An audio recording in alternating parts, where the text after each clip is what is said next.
خدایا کفر نمیگویم پریشانم، چه میخواهی تو از جانم؟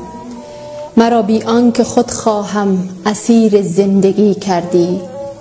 اگر روزی ز عرش خود بزیرایی، لباس فقر پوشی، غرورت را برای تکنانی به زیر پای نامردان بیندازی و شب آهسته و خسته تهی دست و زبان بسته به سوی خانه بازایی.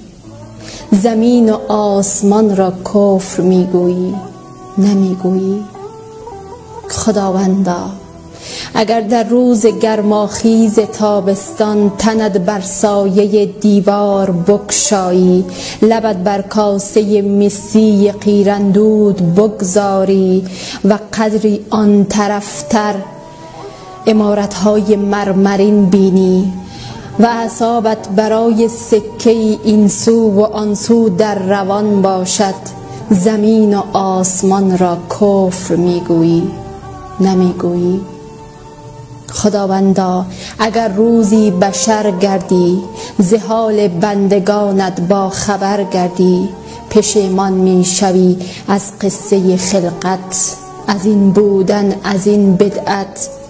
خداوندا تو مسئولی. خداوندا تو میدانی که انسان بودن و ماندن در این دنیا چه دشوار است، چه رنجی میکشد آن کس که انسان است و از احساس سرشار است. خداوندا کفر نمیگویم پریشانم.